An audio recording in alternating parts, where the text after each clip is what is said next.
Hi guys, welcome back to my channel. I'm sorry about that intro, it just wasn't doing. So today we are going to be making a fruit cake in a pot. Can you believe that? I made this fluffy, perfect fruit cake in a pot.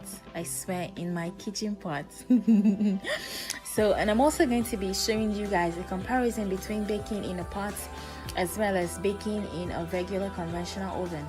So basically I baked two of those pans, one in a pot and one in an oven, so you guys can see the difference. And I was really surprised, I swear to God, I was so surprised. Can you believe that cake was baked in a pot? So if you don't have an oven in your house, this is the trick, guys. This is the video for you, and you have to watch it to the end so you can understand what I am talking about. Okay, so guys, I'm going to give you guys 3 different tricks to baking in a pot.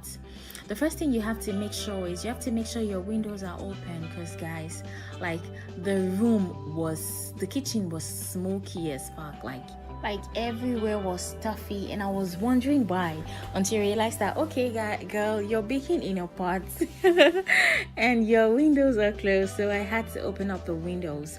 And the second trick is, when you turn on the heat, you have to turn on the heat to high at first for the first 5 minutes while your pot is on the heat, and then when you put your cake inside the pot, you should reduce it to the lowest, the barest minimum ever.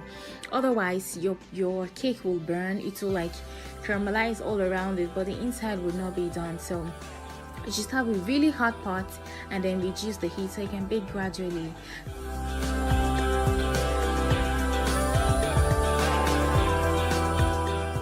So guys, the fourth trick is to use a pot that is big enough for air to circulate inside your pan. Do you understand? Okay, which means that was the reason why I used that little bowl, so that it will be small enough to be able to fit inside the pot while I cover it, and still there will still be space for hot air to circulate inside the pot. Do you understand? Okay, I'm sure you do. So guys, let's get back to this cake. So right now I'm trying to caramelize the sugar, because caramelized sugar kind of makes your fruit cake very it gives it a very brown color. That's if you don't have brown sugar, of course. And then it also gives you this caramel taste. It is really amazing, I promise you guys. Okay guys, so we're going to transfer this into a pot, and then I'm going to mix all my batter together, and we're going to put it in 2 different baking pans, and then we're going to put one in the oven and the other one in a pot.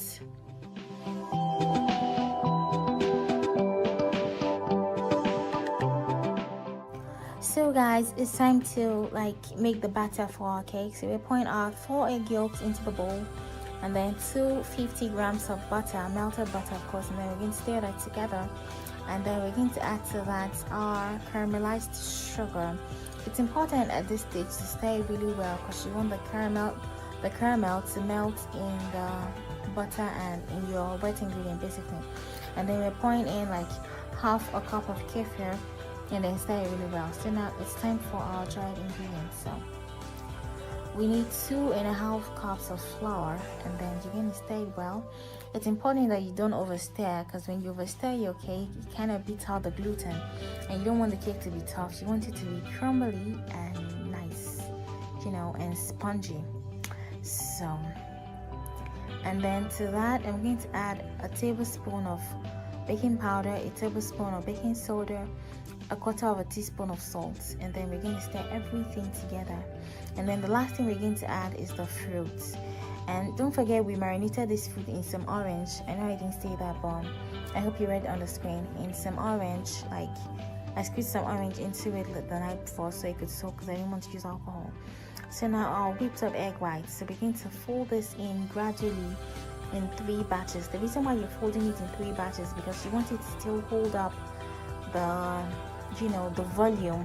You don't want to deflate the whole egg white that you bake, so you should fold it in 3 or 2 batches if you like. So this one I'm folding it in 3 different batches, so it can be really nice and fluffy and voluminous. The reason why I'm doing this is because normally I don't bake my cakes this way, but I'm doing this because I'm going to bake one in a pan and in a pot, and I want it to give it as much as I want to give it a lot of chance to really rise. And I don't know, if you bake your cake this way, like you're already like helping it rise because of the air you already beat into the egg whites. So that's the reason why I'm doing this, because I've never baked in the pot. So let's see how this goes, guys. So now I'm going to transfer the batter into 2 different pans, the same pans, and I'm going to try to fill them at equal lengths as possible, because I want to see which one bakes first and how it bakes and which one is better. You get? So I'm going to be using this non-stick pot and then I'm going to cover the pot and then leave it on for at least 20 minutes before I touch it. And make sure to reduce the heat to the lowest possible. So I'm going to transfer the other one into the oven and then wait for maybe 30-40 minutes and come back to check it. So guys, this was 42 minutes later. It's so funny. The other cake I baked in the oven was baked within 24 to 27 minutes, but this one took around 40, almost 50 minutes. And it's important to note that the first 20 minutes when I opened the pot, like the outside was brown but the inside was still not done at all, and the whole place was full of smoke. So what I had to do was to open the window and reduce the heat.